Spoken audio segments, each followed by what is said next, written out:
तो स्वागत है आपका आपके अपने यूट्यूब चैनल रोजगार प्लस एकेडमी पर।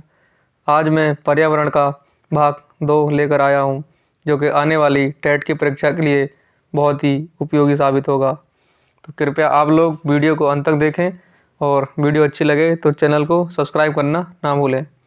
चलिए शुरू करते हैं आज की क्लास। आज का पहला प्रश्न है, मिनीमाता रोग किस धातु से होता है? आपके ऑप्शन है पारा, option B cadmium, option C nickel, option D cobalt. तो इसका सही आंसर क्या होगा? ऑप्शन ए पारा। जो मिनीमाता रोग होता है वो पारा धातु की अधिकता से होता है। बात कर लें कैडमियम धातु से, तो कैडमियम धातु से होता है इटाई इटाई नामक रोग। तो ये यहाँ से दो प्रश्न बहुत ही महत्वपूर्ण हैं जो कि टेट की परीक्षा में बन सकते हैं। कैडमियम से याद रखेंगे हम इटाई इटाई, और जो पारा धातु से होता है वो मिनीमाता रोग होता है। चलिए देखते हैं नेक्स्ट। मूल अधिकार का वर्णन संविधान के किस भाग में है? ऑप्शन ए भाग 2, ऑप्शन बी भाग 3, ऑप्शन सी भाग 4 या ऑप्शन डी भाग 4 का। तो इसका सही आंसर क्या होगा? ऑप्शन नंबर बी भाग 3। मूल अधिकार का वर्णन संविधान के भाग 3 में दिया गया है। बात कर लें अन्य ऑप्शन की, तो भाग 2 में क्या दे रखा है? नागरिकता का प्रावधान। भाग 4 में जो दे रखा है वो राज्य के नीति निर्देशक तत्व के बारे में बताया गया है, और भाग 4 का में मौलिक कर्तव्य दे रखे हैं। जो भाग तीन में मौलिक अधिकार हैं वो कहाँ के संविधान से लिए गए हैं? अमेरिका के संविधान से। और भाग 2 में नागरिकता जो है तो भारत में एकल नागरिकता का प्रावधान है जो कि ब्रिटेन के संविधान से लिया गया है। और भाग 4 में राज्य के नीति निर्देशक तत्व हैं जो कि आयरलैंड के संविधान से लिए गए हैं। और भाग 4 का में मौलिक कर्तव्य हैं जो कि रूस के संविधान से लिए गए हैं। तो ये भी अच्छे से याद रखें। चलिए देखते हैं नेक्स्ट। संविधान की 11वीं अनुसूची का संबंध किससे है? ऑप्शन ए पंचायती राज से, ऑप्शन बी नगरपालिका से, ऑप्शन सी भाषा से या ऑप्शन डी सूची से। तो देखिए जो संविधान की 11वीं अनुसूची है उसका संबंध पंचायती राज व्यवस्था से है। इसका सही आंसर क्या होगा? ऑप्शन नंबर ए। 73वें संविधान संशोधन के द्वारा संविधान में 11वीं अनुसूची जोड़ी गई थी। बात कर लें कि 12वीं अनुसूची में क्या दे रखा है, तो 12वीं अनुसूची में नगरपालिका के बारे में दे रखा है जो कि 74वें संविधान संशोधन के द्वारा जोड़ी गई थी। भाषा जो है वो संविधान की 8वीं अनुसूची में दे रखी है। और जो सूची जो है वो 3 प्रकार की सूची संविधान में, समवर्ती सूची, राज्य सूची और संघ सूची। इसका जो वर्णन है वो संविधान के 7वीं अनुसूची में किया गया है। इसे अच्छे से याद रखें। तो इसका सही आंसर क्या होगा? ऑप्शन नंबर ए होगा। चलिए देखते हैं संविधान सभा के अस्थायी अध्यक्ष कौन थे? Option A doctor Rajendra Prasad, option B Sachchidanand Sinha, option C Jawaharlal Nehru या ऑप्शन डी सरदार वल्लभ भाई पटेल। तो देखिए संविधान सभा के अस्थायी अध्यक्ष कौन थे? सच्चिदानंद सिन्हा। तो इसका सही आंसर क्या होगा? Option number B. और बात कर ले स्थायी अध्यक्ष, तो स्थायी अध्यक्ष कौन थे? डॉक्टर राजेंद्र प्रसाद। इसे अच्छे से याद रखें। चलिए देखते हैं नेक्स्ट। संघ संविधान समिति के अध्यक्ष कौन थे? Option A doctor Rajendra Prasad, option B Jawaharlal Nehru, option C Sardar Vallabhbhai Patel या option D doctor K M. Munshi.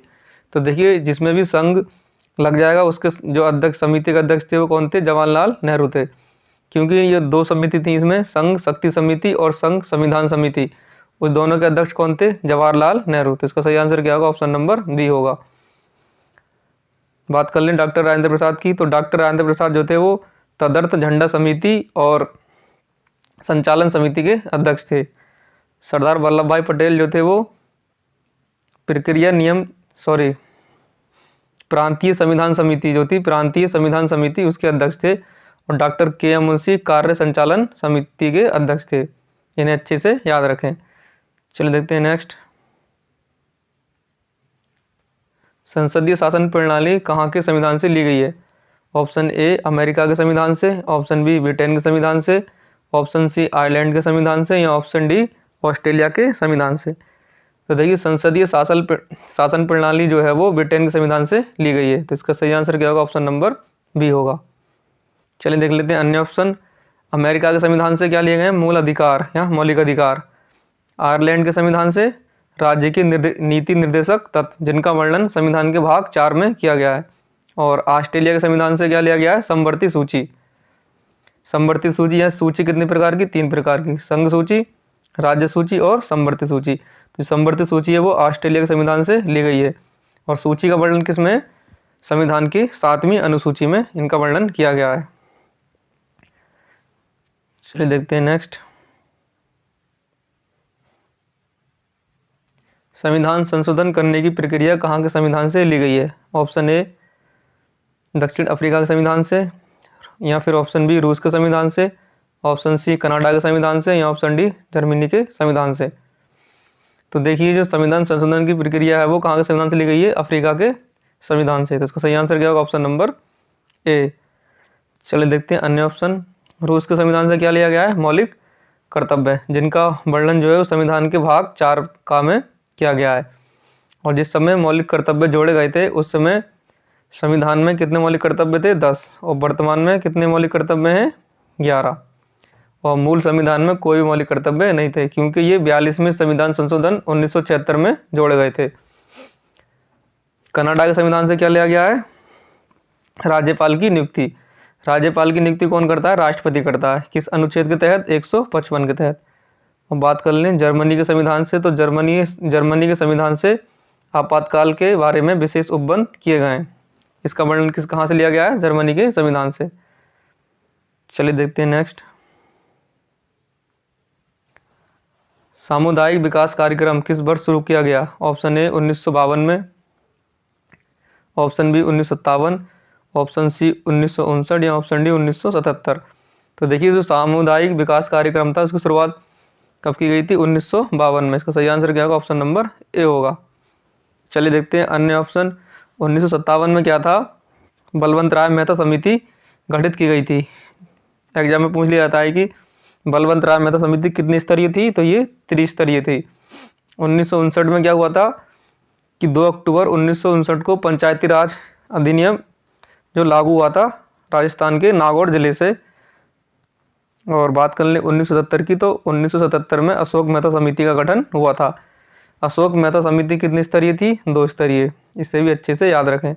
Balwant राय मेहता समिति त्रिस्तरीय थी, इसकी जो स्थापना थी या गठन था वो 1957 हुआ था। और 1977 में अशोक मेहता समिति का गठन हुआ था जो कि 2 स्तरीय थी।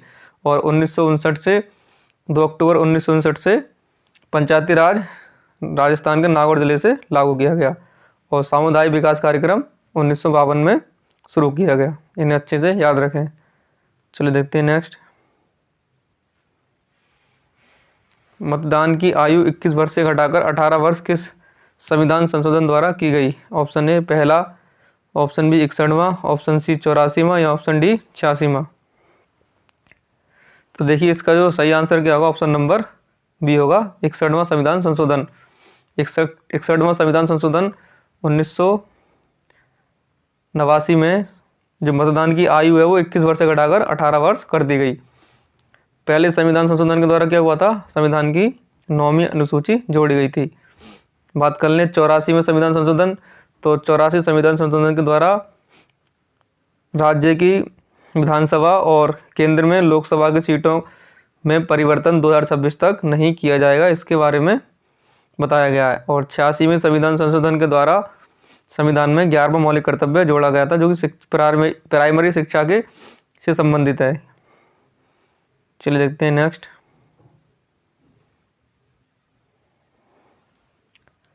राज्यसभा सदस्य बनने के लिए न्यूनतम आयु कितने वर्ष होनी चाहिए? ऑप्शन ए 25 वर्ष, ऑप्शन बी 30 वर्ष, ऑप्शन सी 35 वर्ष या ऑप्शन डी 21 वर्ष। तो देखिए राज्यसभा का सदस्य बनने के लिए न्यूनतम आयु 30 वर्ष होनी चाहिए। इसका सही आंसर क्या? Option number B. अगर बात कर लें राष्ट्रपति, उपराष्ट्रपति और राज्यपाल बनने के लिए उम्र कितनी होनी चाहिए? 35 वर्ष। और प्रधानमंत्री, मुख्यमंत्री और लोकसभा के सदस्य बनने के लिए आयु कितनी चाहिए? 25 वर्ष। और ग्राम प्रधान बनने के लिए आयु कितनी होनी चाहिए? 21 वर्ष। तो इसको अच्छे से याद रखें। चलिए देखते हैं नेक्स्ट।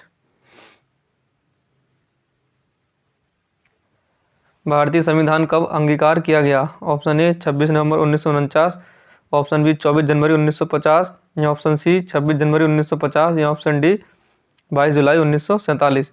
तो देखिए जो भारतीय संविधान जो था वो अंगीकार किया गया था 26 नवंबर 1949 को। इसका सही आंसर क्या होगा? ऑप्शन नंबर ए होगा। बात कर लें 24 जनवरी 1950 में क्या हुआ था, संविधान बनकर तैयार हो गया था और 24 जनवरी 1950 को ही राष्ट्रीय गान और राष्ट्रीय गीत अपनाया गया था। और बात कर ले 26 जनवरी 1950 को, 26 जनवरी 1950 को संपूर्ण देश में संविधान लागू कर दिया गया और 22 जुलाई 1947 को क्या हुआ था, भारत का जो तिरंगा है उसे अपनाया गया था। इसे भी अच्छे से याद रखें। चलिए देखते हैं नेक्स्ट। भारतीय संविधान में कितने मौलिक कर्तव्य हैं? Option A 6, option B 10, option C जो है 11, ऑप्शन डी 12। देखिए वर्तमान में भारतीय संविधान में 11 मौलिक कर्तव्य हैं और बात कर लें जब संविधान में मौलिक कर्तव्य 42वें संविधान संशोधन 1976 में जोड़े गए थे तब मौलिक कर्तव्य कितने थे? 10। तो एक कौन सा मौलिक कर्तव्य बढ़ गया? 86वें संविधान संशोधन द्वारा जो शिक्षा का अधिकार है, निःशुल्क शिक्षा का अधिकार, वो 21 का मौलिक अधिकार बनाया गया और आर्टिकल 45 के जरिए जो क्या था, राज्य के नीति निर्देशक तत्व में रखा गया। इसे अच्छे से याद रखें। और देख लेते हैं अन्य ऑप्शन। ये ऑप्शन नंबर ए में 6 दे रखा है, तो 6 क्या है, वर्तमान में हमारे मौलिक अधिकार हैं 6, लेकिन जब मूल संविधान में कितने मौलिक अधिकार प्राप्त थे हमें? 7 मौलिक अधिकार। कौन सा मौलिक अधिकार हट गया? 44वें संविधान संशोधन के द्वारा 1978 में संपत्ति के अधिकार को मौलिक अधिकार से हटाकर कानून का अधिकार बना दिया। इसे 300 का में रखा गया है। चलिए देखते हैं नेक्स्ट। ऑप्शन डी में क्या दे रखा है? 12। तो 12 क्या है संविधान में? वर्तमान में अनुसूची है 12, और जब मूल संविधान में कितने अनुसूची थी? 8। 4 अनुसूची बाद में जोड़ी गई। चलिए देखते हैं नेक्स्ट। कार्यपालिका से न्यायपालिका का पृथक्करण किस अनुच्छेद में दिया गया है? ऑप्शन ए अनुच्छेद 51, ऑप्शन बी अनुच्छेद 50, ऑप्शन सी अनुच्छेद 40 या ऑप्शन डी अनुच्छेद 51 का। तो देखिए कार्यपालिका से न्यायपालिका का पृथक्करण अनुच्छेद 50 में किया गया। इसका सही आंसर क्या होगा? Option number B. अनुच्छेद 51 क्या दे रखा है? अंतर्राष्ट्रीय संबंध के बारे में बताया गया है। अनुच्छेद 40 में क्या दे रखा है? ग्राम पंचायत का गठन। और अनुच्छेद 51 का में क्या दे रखा है? मौलिक कर्तव्य, जो कि रूस के संविधान से लिए गए हैं। चलिए देखते हैं नेक्स्ट। संसद के दोनों सदनों की संयुक्त बैठक कौन बुलाता है? और आपके ऑप्शन है, ऑप्शन नंबर ए राष्ट्रपति, ऑप्शन बी उपराष्ट्रपति, ऑप्शन सी लोकसभा अध्यक्ष या ऑप्शन डी प्रधानमंत्री। तो देखिए संसद के दोनों सदनों की संयुक्त बैठक कौन बुलाता है? राष्ट्रपति। इसका सही आंसर क्या होगा? ऑप्शन नंबर ए। किस आर्टिकल के तहत? आर्टिकल 108 के तहत। लेकिन अगर यहाँ पे पूछ ले कि संयुक्त बैठक की अध्यक्षता कौन करता है, तो उसका आंसर फिर क्या हो जाएगा? बदल जाएगा उसका। फिर आंसर क्या आएगा? लोकसभा का अध्यक्ष। देखिए राष्ट्रपति जो है वो संसद के संयुक्त बैठक को बुलाता है और उसकी अध्यक्षता कौन करता है? लोकसभा का अध्यक्ष। इसे अच्छे से याद रखें। और किस अनुच्छेद के तहत बुलाता है? अनुच्छेद 108 के तहत। चलिए देखते हैं नेक्स्ट। सांझ का तारा एवं भोर का तारा किस ग्रह को कहा जाता है? ऑप्शन ए शुक्र, ऑप्शन बी बुध, ऑप्शन सी मंगल या ऑप्शन डी शनि।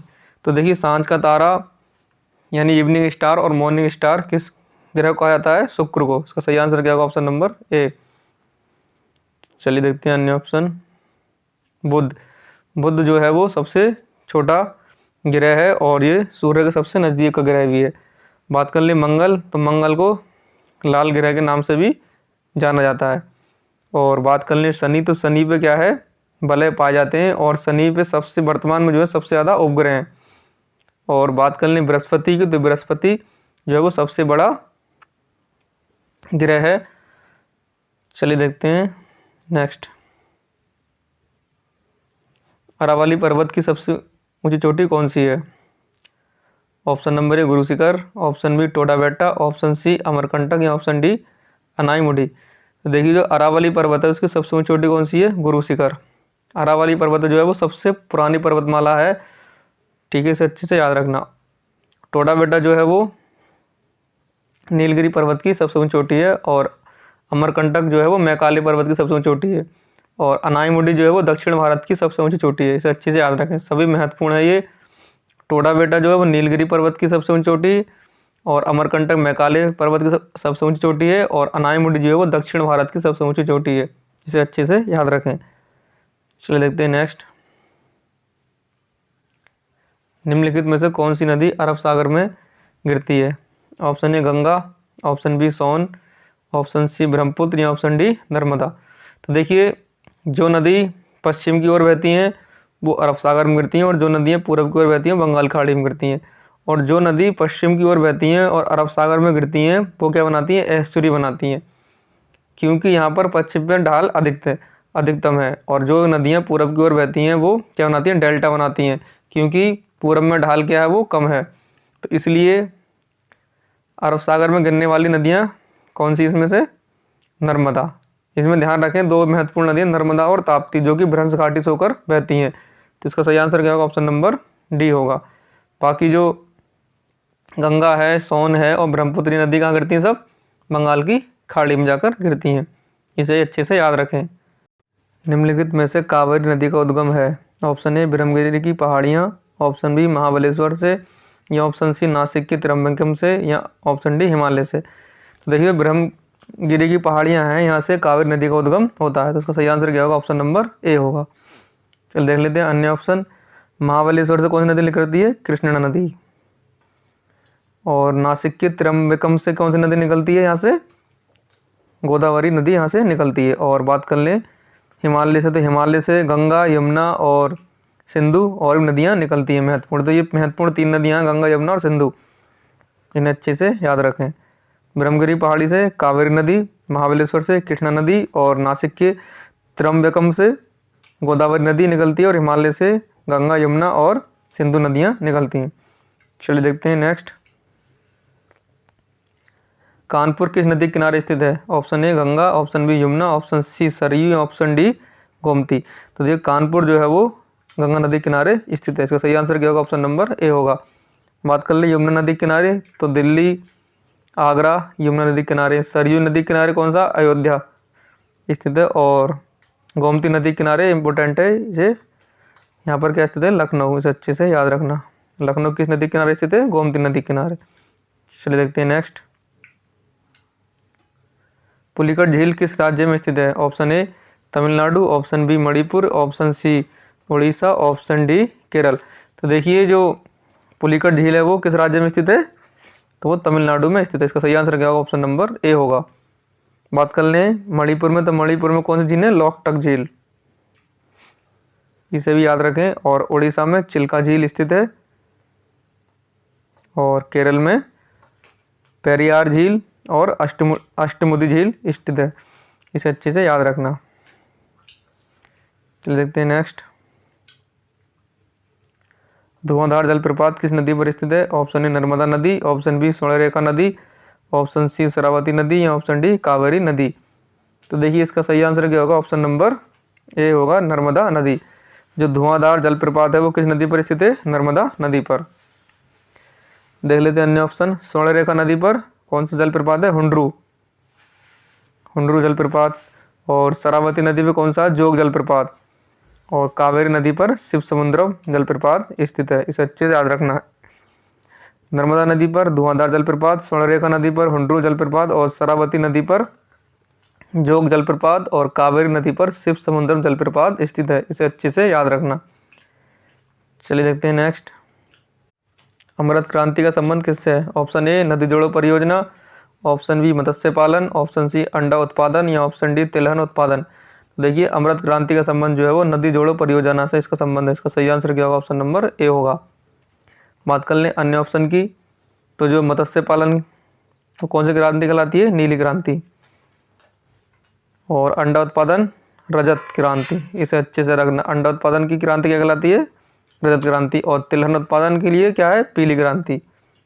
और बात कर लें भूरी क्रांति, तो वो क्या जाएगी? उर्वरक उत्पादन के लिए। इन्हें अच्छे से याद रखना। नदी जोड़ो परियोजना अमृत क्रांति, मत्स्य पालन के लिए नीली क्रांति, क्योंकि मछली कहाँ रहती है? पानी में। पानी कैसा होता है? नीला। ठीक है। अंडा उत्पादन रजत क्रांति। और तिलहन उत्पादन क्या हो जाएगा? पीली क्रांति। और उर्वरक उत्पादन हो जाएगी भूरी क्रांति। इसे अच्छे से याद रखना। चलिए देखते हैं नेक्स्ट।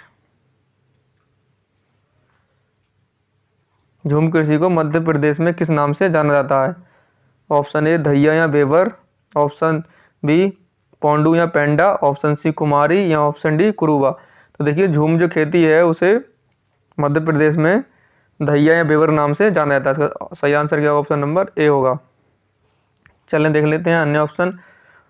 पोंडू या पेंडा जो है वो झूम खेती को आंध्र प्रदेश में कहते हैं, और कुमारी जो है वो पश्चिमी घाट में कहते हैं झूम खेती को। और बात कर लें कुरुबा, ये झारखंड में इसको झूम खेती को नाम दिया जाता है। इन्हें अच्छे से याद रखें। चलो देखते हैं नेक्स्ट। चौधरी चरण सिंह अंतर्राष्ट्रीय हवाई अड्डा कहाँ स्थित है? Option A Nagpur, option B Varanasi, option C Lucknow या ऑप्शन डी कोलकाता। तो देखिए चौधरी चरण सिंह जो हवाई अड्डा है वो कहाँ पर स्थित है? लखनऊ में। इसे अच्छे से याद रखना। इसका सही आंसर क्या होगा? ऑप्शन नंबर सी होगा। बात कर लें नागपुर, तो नागपुर में कौन सा हवाई अड्डा है? डॉक्टर भीमराव अंबेडकर अंतर्राष्ट्रीय हवाई अड्डा। बात कर लें वाराणसी, तो वाराणसी में लाल बहादुर शास्त्री अंतर्राष्ट्रीय हवाई अड्डा। और कोलकाता में नेताजी सुभाष चंद्र बोस अंतर्राष्ट्रीय हवाई अड्डा स्थित है। इन्हें अच्छे से याद रखें। नागपुर में डॉक्टर भीमराव अंबेडकर, वाराणसी में कौन सा हो जाएगा? लाल बहादुर शास्त्री, और लखनऊ में चौधरी चरण सिंह, और कोलकाता में नेताजी सुभाष चंद्र बोस अंतर्राष्ट्रीय हवाई अड्डा स्थित हैं। इन्हें अच्छे से याद रखें। चलिए देखते हैं नेक्स्ट।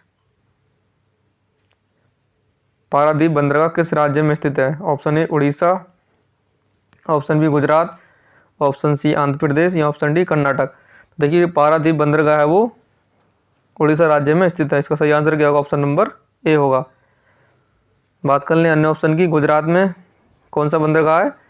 कांडला बंदरगाह। इसका नाम बदलकर क्या कर दिया है? पंडित दीनदयाल उपाध्याय बंदरगाह या फिर कांडला बंदरगाह, किसी भी नाम से ये आ सकता है। आंध्र प्रदेश में कौन सा बंदरगाह है? विशाखापट्टनम बंदरगाह। ये सबसे गहरा बंदरगाह है। और बात कर लें कर्नाटक, तो कर्नाटक में कौन सा बंदरगाह स्थित है? न्यू मंगलोर बंदरगाह, न्यू मंगलोर बंदरगाह। इसे अच्छे से याद रखें। चलिए देखते हैं नेक्स्ट। निम्नलिखित में से कौन सा दर्रा हिमाचल प्रदेश में स्थित है? ऑप्शन ए बारालाचा दर्रा, ऑप्शन बी माना दर्रा, ऑप्शन सी नाथुला दर्रा या ऑप्शन डी दीफू दर्रा। देखिए ये जो हिमाचल प्रदेश में स्थित दर्रा है वो कौन सा है? बारालाचा दर्रा। इसका सही आंसर क्या होगा? ऑप्शन नंबर ए। इसे अच्छे से याद रखें। चलिए देख लें अन्य ऑप्शन। माना दर्रा, माना और नीति दर्रा कहाँ पर स्थित है? उत्तराखंड में, यूके। बात कर लें नाथुला दर्रा, तो नाथुला दर्रा कहाँ पर स्थित है? सिक्किम में। और बात कर लें दीफू दर्रा, तो ये कहाँ पर स्थित है? अरुणाचल प्रदेश में। इन्हें भी अच्छे से याद रखें। बारालाचा दर्रा हिमाचल प्रदेश, माना दर्रा और नीति दर्रा उत्तराखंड, नाथुला दर्रा सिक्किम और दीफू दर्रा अरुणाचल प्रदेश में स्थित है। चलिए देखते हैं नेक्स्ट। निम्नलिखित में से कौन प्राथमिक क्षेत्र के अंतर्गत आता है? ऑप्शन ए कृषि, ऑप्शन बी लो इस्पात, ऑप्शन सी परिवहन या ऑप्शन डी व्यापार। देखिए जो प्राथमिक क्षेत्र के अंतर्गत आते हैं वो प्राकृतिक संसाधन से संबंधित होते हैं, और जो द्वितीय क्षेत्र में आते हैं वो प्राकृतिक संसाधन पर निर्भर होते हैं, और तृतीय क्षेत्र पर आने वाले व्यापार और जितनी सेवा होती है वो तृतीय क्षेत्र के अंतर्गत रखी जाती हैं। तो जो कृषि जो है वो प्राथमिक क्षेत्र के अंतर्गत रखी गई। इसका सही आंसर होगा कृषि, पशुपालन, मछली पालन जो है किस में रखे जाते हैं? प्राथमिक क्षेत्र के अंतर्गत। इसका सही आंसर क्या होगा? ऑप्शन नंबर ए। लो इस्पात जो है वो ये किस के अंतर्गत आता है? ये द्वितीय क्षेत्र के। और बात कर ले परिवहन और व्यापार, ये तृतीय क्षेत्र के अंतर्गत आता है। इन्हें अच्छे से याद रखें। निम्नलिखित में से किसका उपयोग उच्च ताप मापने में किया जाता है? Option A pyrometer, option B barometer, option C anemometer या ऑप्शन सी लैक्टोमीटर। देखिए उच्च ताप मापने के लिए जो प्रयोग किया जाता है वो पायरोमीटर का उपयोग किया जाता है। इसे अच्छे से याद रखना। ऑप्शन नंबर ए होगा इसका सही आंसर। बात कर लें बैरोमीटर, तो बैरोमीटर का उपयोग जो है वायुमंडलीय दाब नापने के लिए किया जाता है। और एनीमोमीटर का उपयोग वायु का वेग नापने के लिए किया जाता है। और लैक्टोमीटर का उपयोग दूध का घनत्व मापने के लिए किया जाता है। इन्हें अच्छे से याद रखें। पायरोमीटर उच्च ताप, बैरोमीटर वायुमंडलीय दाब, एनीमोमीटर वायु का वेग और लैक्टोमीटर दूध का घनत्व मापने के लिए प्रयोग किया जाता है। चलिए देखते हैं नेक्स्ट। वायुमंडल की सापेक्ष आर्द्रता मापी जाती है। Option A hydrometer, option C hygrometer, option C seismograph या ऑप्शन डी फेदोमीटर। तो देखिए वायुमंडल की सापेक्ष आर्द्रता जो है वो हाइग्रोमीटर से मापी जाती है। इसे अच्छे से याद रखना। हाइग्रोमीटर, आर्द्रता के लिए हाइग्रोमीटर। बात कर लें हाइड्रोमीटर से जल का या किसी द्रव का घनत्व मापा जाता है। और बात कर लें सिस्मोग्राफ। सिस्मोग्राफ से क्या होता है, भूकंप की तीव्रता मापी जाती है। बहुत ही इंपॉर्टेंट है, सिस्मोग्राफ से भूकंप की तीव्रता मापी जाती है। और फेदोमीटर से क्या होता है, समुद्र की गहराई मापी जाती है। इन्हें भी अच्छे से याद रखना। चलिए देखते हैं नेक्स्ट। फूलों के अध्ययन को कहते हैं, option A anthology, option B ornithology, option C ecology, option D entomology. तो देखिए फूलों का अध्ययन क्या कहलाता है, एंथोलॉजी। इसका सही आंसर क्या होगा, ऑप्शन नंबर ए होगा। देख लेते हैं अन्य ऑप्शन। ऑर्निथोलॉजी क्या होता है, ये पक्षियों का अध्ययन। किसका, पक्षियों का अध्ययन। इकोलॉजी क्या है, ये पर्यावरण का अध्ययन होता है, इकोलॉजी। और एंटोमोलॉजी क्या होता है, ये कीटों का अध्ययन। एंटो यानी आंट से संबंधित, आंट क्या होता है, कीट है, तो कीटों का अध्ययन क्या कहलाता है, एंटोमोलॉजी। ऑर्निथोलॉजी क्या होता है, पक्षियों का अध्ययन। और इकोलॉजी क्या होता है, पर्यावरण का अध्ययन। और एंथोलॉजी फूलों का अध्ययन। और एक आता है पेडोलॉजी। पेडोलॉजी, तो पेडोलॉजी क्या होता है, वो मिट्टी का अध्ययन है। ठीक है ना, इसे अच्छे से याद रखना। चलिए देखते हैं नेक्स्ट। रेशम कीट पालन को क्या कहते हैं, option A apiculture, option B sericulture, option C pisciculture, या ऑप्शन डी वर्मीकल्चर। तो देखिए रेशम कीट का पालन जो है वो क्या कहलाता है, सेरीकल्चर। इसका सही आंसर क्या होगा, ऑप्शन नंबर बी होगा। अब देख लेते हैं अन्य ऑप्शन। एपीकल्चर जो है वो क्या कहलाता है, मधुमक्खी पालन से संबंधित। मधुमक्खी पालन क्या कहते हैं, एपीकल्चर। पिसीकल्चर जो है वो मत्स्य पालन या मछली पालन को क्या कहते हैं, पिसीकल्चर। और बर्मी कल्चर क्या होता है, केंचुआ, केंचुआ का पालन। इन अच्छे से याद रखना। केंचुआ को किसान का मित्र भी कहा जाता है। चलिए देखते हैं। मानव शरीर की सबसे बड़ी ग्रंथि, ऑप्शन ए अग्नाशय, ऑप्शन बी यकृत, ऑप्शन सी अपटू ग्रंथि, या इसे थायराइड ग्रंथि कहते हैं, ऑप्शन डी पीनियल ग्रंथि। तो देखिए मानव शरीर की सबसे बड़ी ग्रंथि की बात की जाए तो वो तो होगा यकृत। इसका सही आंसर हो जाएगा ऑप्शन नंबर वी। और यहीं पे पूछ लिया जाता है कि मानव शरीर की सबसे बड़ी अंतःस्रावी ग्रंथि, तो उसका सही आंसर क्या आता, थायराइड ग्रंथि। क्या आता, थायराइड ग्रंथि। क्योंकि यकृत जो है वो बाह्यस्रावी ग्रंथि है और थायराइड जो है वो अंतःस्रावी ग्रंथि। अगर ओवरऑल पूछ लिया सबसे बड़ी ग्रंथि तो यकृत आएगा, बाह्यस्रावी सबसे बड़ी ग्रंथि तब भी यकृत आएगा, और अंतःस्रावी सबसे बड़ी ग्रंथि कौन सी हो जाएगी, तो वो थायराइड ग्रंथि। अग्नाशय जो है वो मिश्रित ग्रंथि, यानी कि ये अंतःस्रावी ग्रंथि और बाह्यस्रावी ग्रंथि दोनों का कार्य करती है। अग्नाशय के बीटा सेल से इंसुलिन का निर्माण होता है, इसे भी ध्यान रखना। चलिए देख लेते हैं अन्य ऑप्शन। पीनियल ग्रंथि जो होती है वो बायोलॉजिकल क्लॉक यानी कि जैविक घड़ी कहलाती है। चलिए देखते हैं नेक्स्ट। मास्टर ग्रंथि के नाम से किस ग्रंथि को जाना जाता है, ऑप्शन ए पीस ग्रंथि, ऑप्शन बी पैराथायराइड ग्रंथि, ऑप्शन सी यकृत, या ऑप्शन डी इनमें से कोई नहीं। तो देखिए मास्टर ग्रंथि के नाम से जो जाना जाता है वो पीस ग्रंथि को जाना जाता है। इसका सही आंसर क्या होगा, ऑप्शन नंबर ए। पीस ग्रंथि जो है वो मस्तिष्क में स्थित होती है, ये अन्य ग्रंथि पर कंट्रोल करती है, इसलिए इसे मास्टर ग्रंथि कहते हैं। चलिए देखते हैं नेक्स्ट। घाव भरने के लिए निम्नलिखित विटामिन में से कौन सा विटामिन सहायक होता है, option A vitamin A, option B vitamin C, option C vitamin K, या ऑप्शन डी विटामिन डी। तो देखिए घाव भरने के लिए जो विटामिन सहायक होता है वो कौन सा होता है, विटामिन सी, यानी ऑप्शन नंबर बी होगा सही आंसर इसका। विटामिन सी का रासायनिक नाम क्या है, एस्कॉर्बिक एसिड। इसकी कमी से कौन सा रोग हो जाता है, स्कर्वी रोग। बात कर लें विटामिन ए को क्या कहते हैं, रेटिनॉल। इसका रासायनिक नाम क्या है, रेटिनॉल। इसकी कमी से कौन सा रोग हो जाता है, रतौंधी रोग। और विटामिन के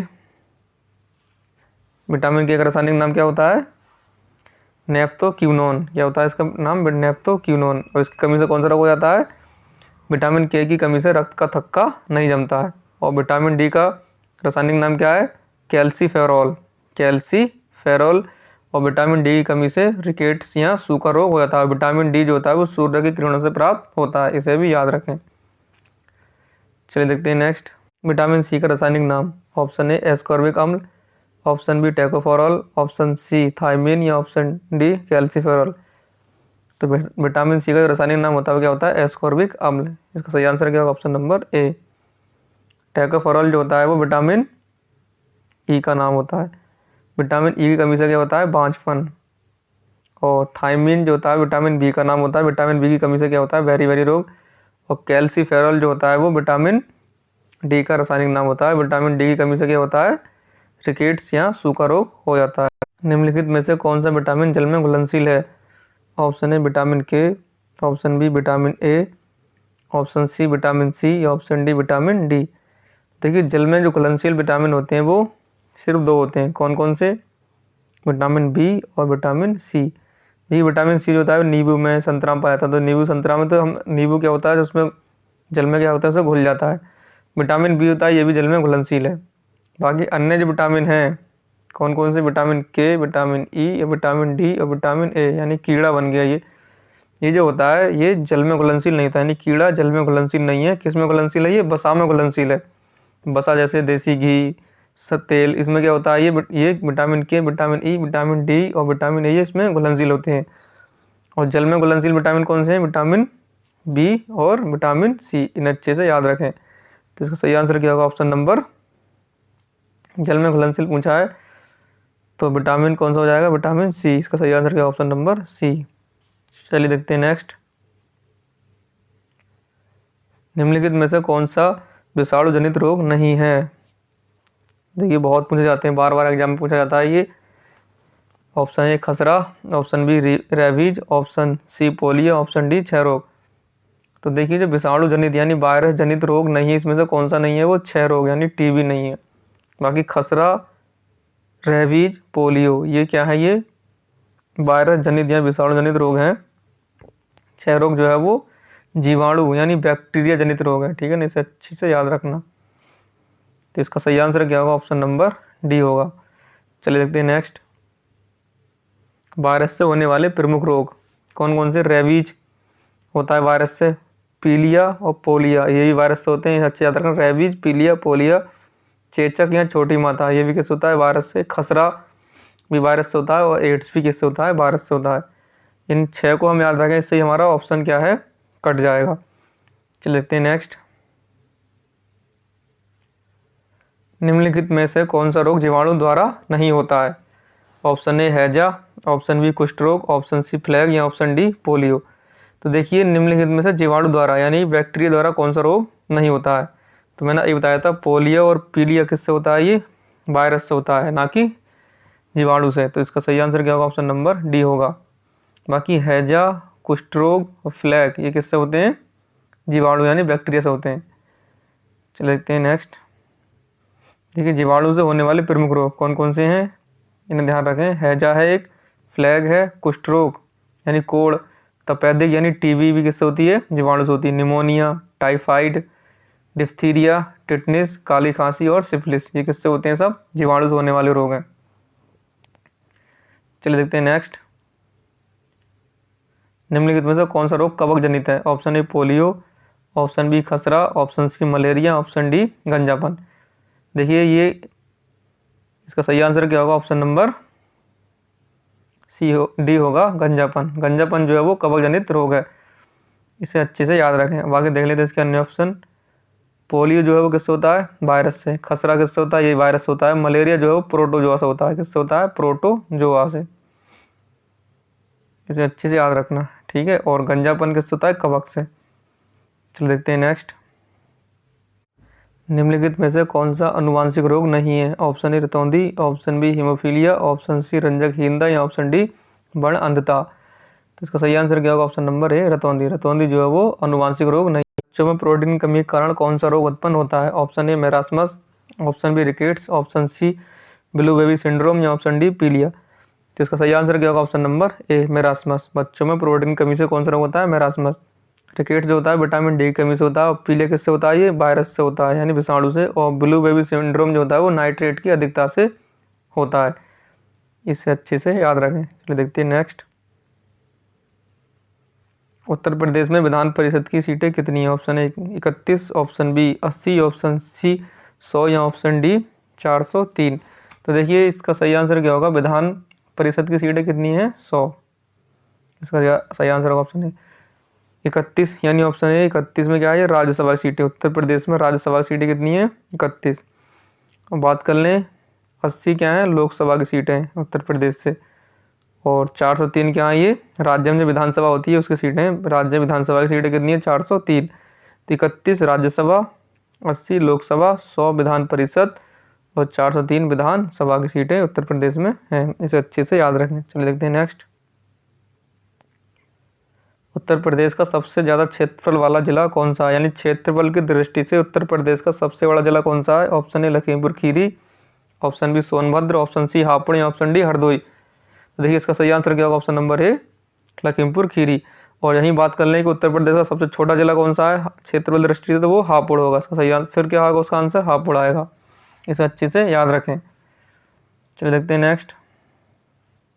उत्तर प्रदेश में सबसे ज़्यादा वर्षा कहाँ पर होती है? Option A Gorakhpur, option B Mathura, option C Bareilly या ऑप्शन डी आगरा। तो देखिए उत्तर प्रदेश में सबसे ज़्यादा वर्षा कहाँ पर होती है? इसका सही आंसर क्या होगा? ऑप्शन नंबर ए गोरखपुर। बात कर ले सबसे कम वर्षा कहाँ होती है, तो मथुरा में।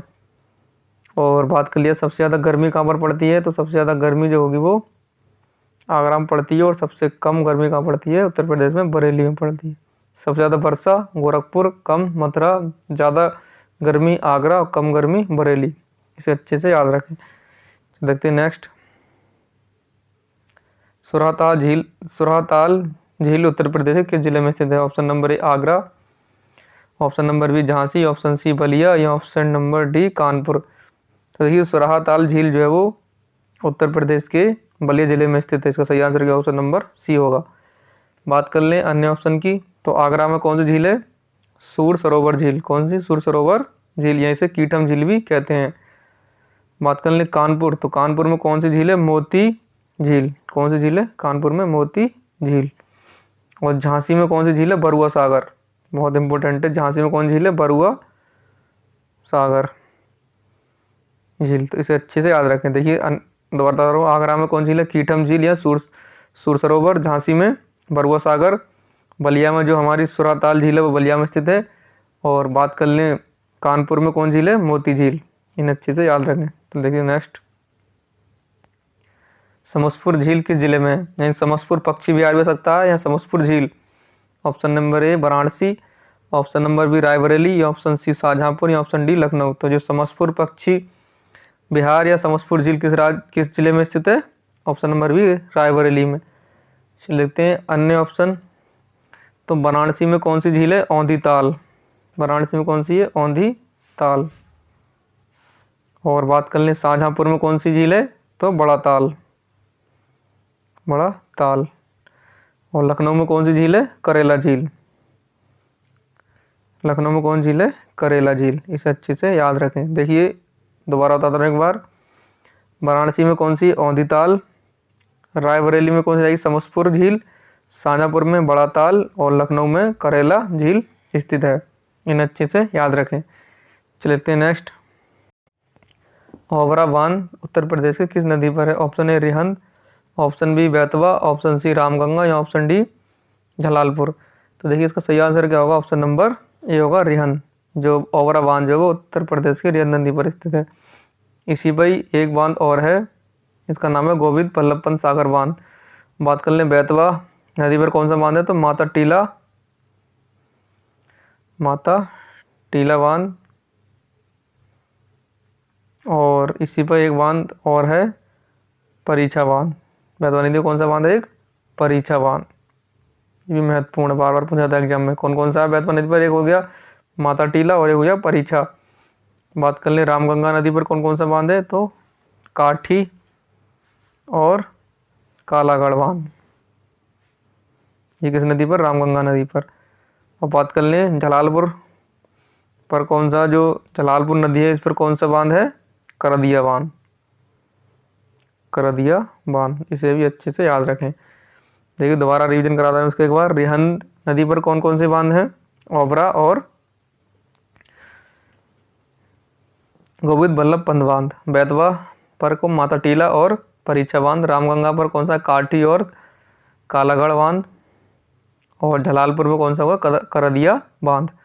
इन अच्छे से याद रखें। देखिए नेक्स्ट। नवाबगंज पक्षी विहार किस जिले में स्थित है? Option A Unnao, option B Kannauj, option C Aligarh या ऑप्शन डी हरदोई।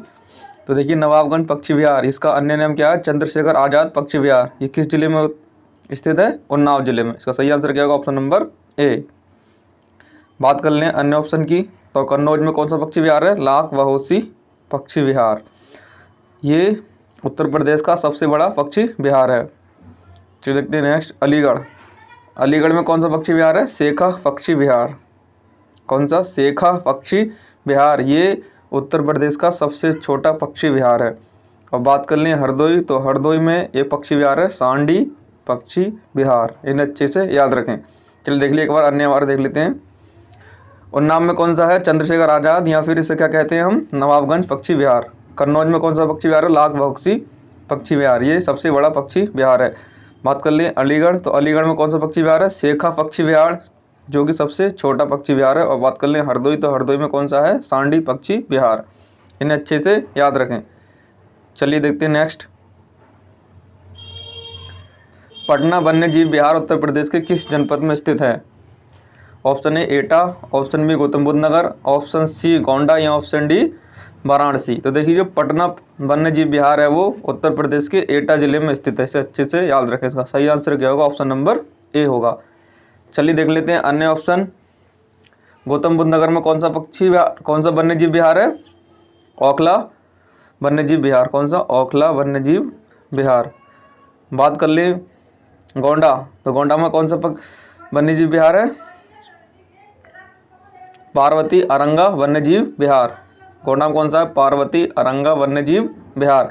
और बात कर लें वाराणसी, तो वाराणसी में बहुत ही महत्वपूर्ण है एक कछुआ वन्य जीव विहार। कहाँ पर स्थित है ये? वाराणसी में। देखिए एक बार देख लेते हैं दोबारा से। एटा में कौन सा वन्य जीव विहार है? अपना पटना वन्य जीव विहार। गौतम बुद्ध नगर में कौन सा वन्य जीव विहार है? ओखला वन्य जीव विहार। और गोंडा में कौन सा वन्य जीव विहार है? पार्वती अरंगा वन्य जीव विहार। और वाराणसी में कछुआ वन्य जीव विहार स्थित है। चलिए देखते हैं नेक्स्ट, किशनपुर वन्यजीव विहार उत्तर प्रदेश के किस जनपद में है? Option A Chandauli, option B Lakhimpur Kheri, या ऑप्शन सी ललितपुर, या ऑप्शन डी महाराजगंज। तो देखिए किशनपुर वन्यजीव विहार जो है वो उत्तर प्रदेश के लखीमपुर खीरी जिले में स्थित है। इसका सही आंसर क्या होगा? ऑप्शन नंबर बी होगा। चलिए देख लेते हैं अन्य ऑप्शन। चंदौली में कौन सा है? चंद्रप्रभा वन्यजीव विहार। और ललितपुर में कौन सा वन्यजीव विहार है? महावीर स्वामी वन्यजीव विहार। बहुत ही इंपॉर्टेंट है ये। ललितपुर में कौन सा है? महावीर स्वामी वन्यजीव विहार। निम्नलिखित में से कौन सी रबी की फसल नहीं है? ऑप्शन ए गेहूं, ऑप्शन बी चना, ऑप्शन सी आलू, या ऑप्शन डी कपास। देखिए इसका जो सही आंसर होगा वो क्या होगा? ऑप्शन नंबर डी कपास। देखिए गेहूं, चना, मटर, सरसों, आलू, ये सब क्या है? रबी की फसल है।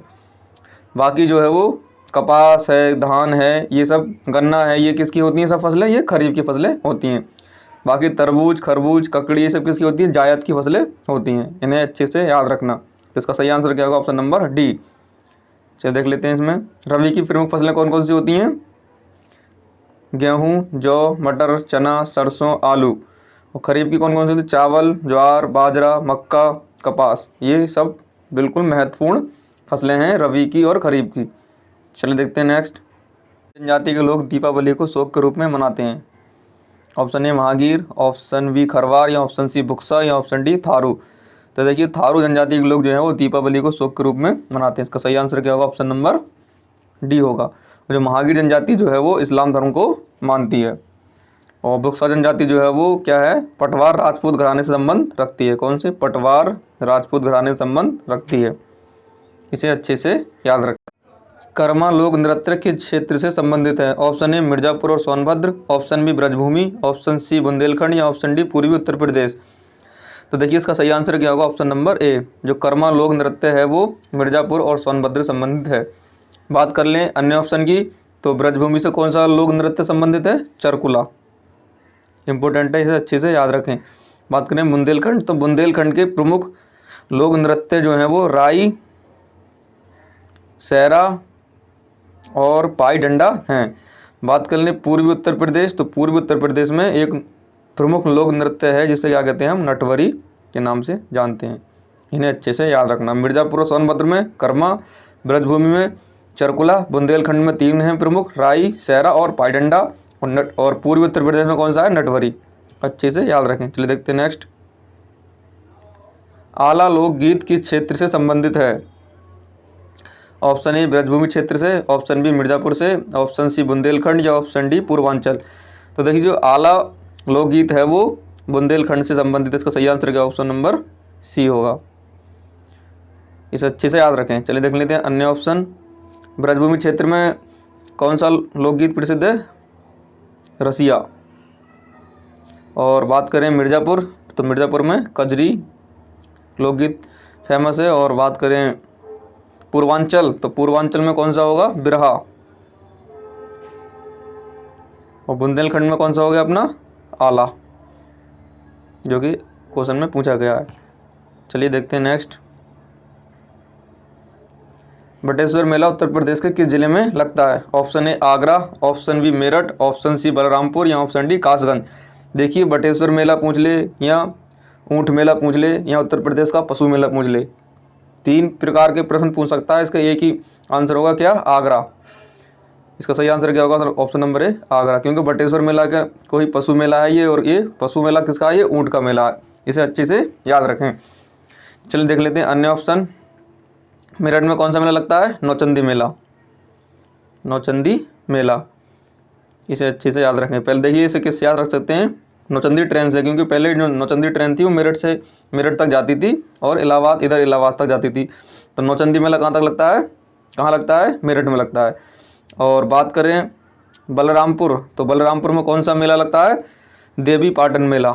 देवी पाटन मेला, इसे भी याद रखें, ये महत्वपूर्ण है।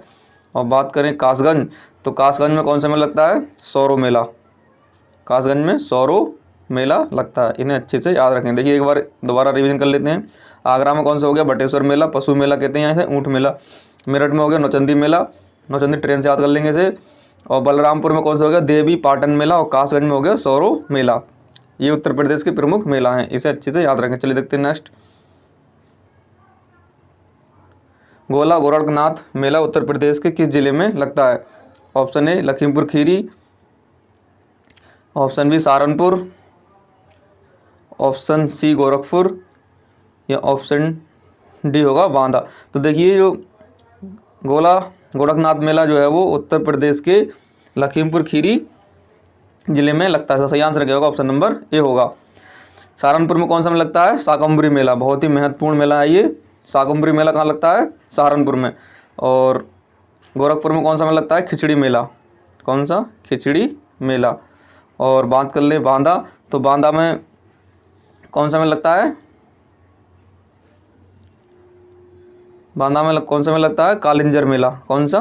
कालिंजर मेला। इसे अच्छे से याद रखें। देखिए एक बार फिर से देख लेते हैं इसे। लखीमपुर खीरी में कौन सा लगता है? गोला गोरखनाथ मेला। सहारनपुर में कौन सा लगता है? शाकंभरी देवी मेला। और गोरखपुर में खिचड़ी मेला हो जाएगा। और बांदा में कौन सा हो जाएगा? कालिंजर मेला। चलिए देखते हैं नेक्स्ट। भारत में प्रथम जनगणना कब प्रारंभ हुई? देखिए प्रथम बार जनगणना कब प्रारंभ हुई और नियमित जनगणना कब प्रारंभ हुई, इसे अच्छे से याद रखें। देखिए प्रथम जनगणना जो थी वो 1872 में लॉर्ड मेयो के शासनकाल से शुरू हुई थी। और बात कर लिए नियमित जनगणना की, तो 1881 में लॉर्ड रिपन जो है, लॉर्ड रिपन, इनके शासनकाल से जनगणना स्टार्ट हो गई नियमित, जो कि वर्तमान में चली आ रही है। हर 10 साल के अंतराल पर जनगणना होती है, जो किसके समय से हुई है? लॉर्ड रिपन के। और प्रथम बार जनगणना किसके समय हुई? लॉर्ड मेयो के शासनकाल में 1872 में। तो इसका तो सही आंसर क्या होगा? ऑप्शन नंबर ए होगा, क्योंकि इसमें पूछा प्रथम बार कब हुई। इसमें नियमित नहीं दे रखा है। चलिए देखते हैं नेक्स्ट। 2011 जनगणना के अनुसार निम्नलिखित में से किस राज्य का जनसंख्या घनत्व सबसे कम है? Option A Bihar, option B Arunachal Pradesh, option C Uttar Pradesh या ऑप्शन डी पश्चिम बंगाल। तो देखिए जनसंख्या घनत्व क्या होता है? प्रत्येक वर्ग किलोमीटर में बसने वाली जनसंख्या क्या कहलाती है? जनसंख्या घनत्व कहलाती है। तो इसमें जो सबसे कम जनसंख्या घनत्व होगा वो किसका होगा? अरुणाचल प्रदेश का होगा। यहाँ पर 17 व्यक्ति जो है प्रत्येक वर्ग किलोमीटर में बसते हैं। तो सही आंसर क्या? ऑप्शन नंबर बी, सबसे कम अरुणाचल प्रदेश। बात कर लें सबसे ज़्यादा की, सबसे ज़्यादा प्रदेश में कौन सा होगा? बिहार होगा। 1106 व्यक्ति प्रत्येक वर्ग किलोमीटर में रहते हैं। तो इसका अगर पूछ लिया सबसे ज़्यादा कहाँ होगा, तो बिहार का, सबसे कम अरुणाचल प्रदेश का। और बात कर लें कि उत्तर प्रदेश का कितना जनसंख्या घनत्व, तो 829 व्यक्ति जो है प्रत्येक वर्ग किलोमीटर में उत्तर प्रदेश में बसते हैं। इसका जनसंख्या घनत्व कितना? 829। ये आंकड़ा याद रखें, बाकी आंकड़े याद रखने की कोई आवश्यकता नहीं है। अगर पूछ ले ओवरऑल सबसे ज़्यादा जनसंख्या घनत्व कहाँ का, तो फिर दिल्ली का है। वहाँ पर कम से कम 11,000 व्यक्ति प्रत्येक वर्ग किलोमीटर में निवास करते हैं। और पश्चिम बंगाल का जनसंख्या घनत्व कितना है? 1028। ये आंकड़ा याद रखने की आवश्यकता नहीं है, सिर्फ सबसे ज़्यादा बिहार सबसे कम अरुणाचल प्रदेश, उत्तर प्रदेश का कितना है 829। और ओवरऑल भारत का पूछा जाए जनसंख्या घनत्व कितना है तो 300 कितना है 382। ये आंकड़ा भी याद रखें कि भारत का जनसंख्या घनत्व कितना है 382, उत्तर प्रदेश का 829, सबसे ज़्यादा बिहार, सबसे कम अरुणाचल प्रदेश। अच्छे से याद रखें। चलिए देखते हैं नेक्स्ट। निम्नलिखित में से किस राज्य का लिंगानुपात सर्वाधिक है? Option A Kerala, option B Haryana, option C Tamil Nadu या ऑप्शन डी उत्तर प्रदेश। तो देखिए लिंगानुपात क्या होता है, प्रत्येक 1000 पुरुषों पर महिलाओं की संख्या कितनी है, वो क्या कहलाता है, लिंगानुपात कहलाता है। तो सबसे ज़्यादा लिंगानुपात जो है वो कहाँ का है, केरल का है। तो साक्षरता भी सबसे ज़्यादा कहाँ पर है, केरल में। तो इसका सही आंसर क्या, ऑप्शन नंबर ए होगा। कितना है लिंगानुपात, 1084, यानी कि 1000 पुरुषों पर 1084 महिला। और मुझे सबसे कम लिंगानुपात किस प्रदेश का है, तो वो हरियाणा का। कितना है यहाँ पर 879 लिंगानुपात है। उत्तर प्रदेश का लिंगानुपात कितना है 912, इसे भी अच्छे से याद रखें। और बात कर लें कि उत्तर प्रदेश का बाल लिंगानुपात कितना है तो 902। प्रश्न को देख के करें, अगर पूछ लें कि उत्तर प्रदेश का लिंगानुपात कितना है तो 912, और पूछ लें कि बाल लिंगानुपात कितना है तो 902 उत्तर प्रदेश के संदर्भ में। इसे अच्छे से याद रखें। और सबसे ज़्यादा इसका सही आंसर क्या होगा, ऑप्शन नंबर ए होगा, केरल। यानी कि सबसे ज़्यादा लिंगानुपात कहाँ का है, केरल का। सबसे ज़्यादा साक्षरता भी कहाँ है, केरल में। और सबसे कम साक्षरता कहाँ पर है, बिहार में। इन्हें अच्छे से याद रखें। चलिए देखते हैं नेक्स्ट। उत्तर प्रदेश में सबसे अधिक जनसंख्या किस जिले की है? Option A Ghaziabad, option B Moradabad, option C Prayagraj या ऑप्शन डी महोबा। तो उत्तर प्रदेश में सबसे जो अधिक जनसंख्या है वो प्रयागराज यानी इलाहाबाद की है। इसका सही आंसर है ऑप्शन नंबर सी। सबसे कम जनसंख्या पूछे तो महोबा, इसे याद रखें। अगर पूछ लिया सबसे ज़्यादा जनसंख्या घनत्व किस जिले का है तो गाजियाबाद का। और सबसे ज़्यादा नगरीय जनसंख्या भी कहाँ पर है, गाजियाबाद में। इन्हें अच्छे से याद रखना। चलिए देखते हैं नेक्स्ट। उत्तर प्रदेश का सर्वाधिक दशकीय वृद्धि दर वाला जिला कौन सा? Option A Gautam Buddh Nagar, option B Ghaziabad, option C Lalitpur या ऑप्शन डी कानपुर। तो देखिए सबसे ज़्यादा दशकीय वृद्धि दर वाला जिला कौन सा है, गौतम बुद्ध नगर। इसका सही आंसर होगा ऑप्शन नंबर ए।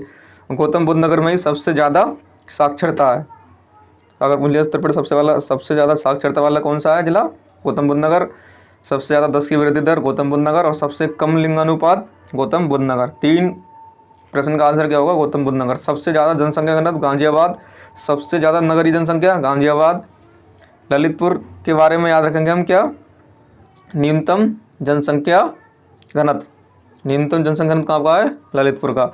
बात करें कानपुर, तो कानपुर में सब दशकीय वृद्धि दर जो है वो सबसे कम कहाँ पर है, कानपुर में। सबसे कम दशकीय वृद्धि दर कहाँ पर है, कानपुर में। सबसे ज़्यादा दशकीय वृद्धि दर गौतम बुद्ध नगर। इसे अच्छे से याद रखें। चलिए देखते हैं नेक्स्ट। उत्तर प्रदेश का सर्वाधिक साक्षरता वाला जिला कौन सा? Option number A Gautam Buddh Nagar, option B Kanpur, option C Shravasti, option D Jaunpur. तो ये इसका सही आंसर क्या होगा, ऑप्शन नंबर ए होगा, गौतम बुद्ध नगर। सबसे ज़्यादा साक्षरता वाला जिला कौन सा है, गौतम बुद्ध नगर। सबसे कम साक्षरता वाला जिला कौन सा है, श्रावस्ती। अगर बात कर लें कि उत्तर प्रदेश में सबसे ज़्यादा लिंगानुपात कहाँ का है तो वो जौनपुर का है। इसे अच्छे से याद रखना, ऑप्शन नंबर डी। अगर पूछ लें लिंगानुपात सबसे ज़्यादा कहाँ का है तो जौनपुर। सबसे ज़्यादा साक्षरता गौतम बुद्ध नगर, सबसे कम साक्षरता श्रावस्ती। इन्हें भी अच्छे से याद रखें। चलिए देखते हैं नेक्स्ट। उत्तर प्रदेश में सर्वाधिक अनुसूचित जाति किस जिले में पाई जाती है, यानी कि SC किस जिले में पाई जाती है?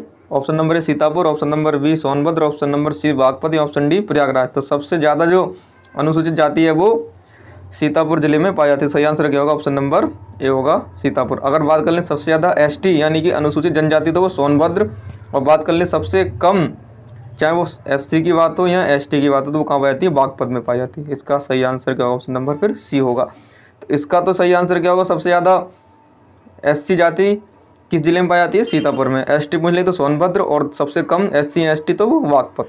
चल देखते हैं नेक्स्ट। निम्नलिखित में से आंध्र प्रदेश का शास्त्रीय नृत्य कौन सा है? Option A Bharatanatyam, option B Kathakali, option C Kuchipudi, option D Kathak. तो देखिए आंध्र प्रदेश का शास्त्रीय नृत्य जो है वो कौन सा है, कुचिपुड़ी। इसे अच्छे से याद रखना, ऑप्शन नंबर सी, ठीक है ना। और बात करें भरतनाट्यम कहाँ का है तो ये तमिलनाडु का है। कथकली केरल, कथकली का एक और है मोहिनीअट्टम, और कथकली कहाँ के है, केरल के। कथक कहाँ का है, उत्तर प्रदेश का। इन्हें अच्छे से याद रखें। चलिए देखते हैं नेक्स्ट। निम्नलिखित में से कर्नाटक का लोक नृत्य कौन सा है? वो क्या थे? शास्त्रीय नृत्य, और ये क्या है? लोक नृत्य। लोक नृत्य कर्नाटक का कौन सा? Option number A Yakshagana, option B Lavani, option C Garba, या ऑप्शन डी क्या हो जाएगा? कठपुतली। तो देखिए कर्नाटक का लोक नृत्य जो है वो यक्षगान है। इसका सही आंसर क्या? ऑप्शन नंबर ए। चलिए देख लें अन्य ऑप्शन। लावनी कहाँ का है? महाराष्ट्र का। और गरबा कहाँ का है? गुजरात का। गरबा कहाँ का है? गुजरात का। और कठपुतली डांस कहाँ का है? ये राजस्थान का। इन्हें भी अच्छे से याद रखें। चलिए देखते हैं नेक्स्ट। निम्नलिखित में से असम का लोक नृत्य कौन सा? Option A Kaligopal, option B चौंग, option C Dakkani, option D युद्ध नृत्य। तो देखिए असम का जो लोक नृत्य है वो कौन सा है? कलिगोपाल। और असम का एक लोक नृत्य और है बिहू। इन्हें भी अच्छे से याद रखें। चौंग कहाँ का है? नागालैंड का। बहुत महत्वपूर्ण है, याद रखना इसे। और बात कर लें दक्कनी, तो दक्कनी कहाँ का है? गोवा का लोक नृत्य है ये। और युद्ध नृत्य कहाँ का है? युद्ध और मखौटा ये कहाँ का है? अरुणाचल प्रदेश का। एक बार फिर से देख लेते हैं। कलिगोपाल और बिहू कहाँ का है? ये असम का है। चौंग कहाँ का है? नागालैंड। दक्कनी कहाँ का है? गोवा। और युद्ध नृत्य कहाँ का है? युद्ध नृत्य और मखौटा नृत्य कहाँ का है? अरुणाचल प्रदेश का। चलिए देखते हैं नेक्स्ट। जायकवाड़ी परियोजना किस नदी पर है? ऑप्शन ए ताप्ती नदी, ऑप्शन बी पेरियार नदी, ऑप्शन सी चिनाब नदी, या ऑप्शन डी गोदावरी नदी। तो देखिए जायकवाड़ी परियोजना जो है वो गोदावरी नदी पर स्थित है। इसका सही आंसर क्या होगा? Option number D. चलिए देख लेते हैं अन्य ऑप्शन। ताप्ती नदी पर कौन सा है? काकरापारा परियोजना। काकरापारा परियोजना किस नदी पर है? ताप्ती नदी पर।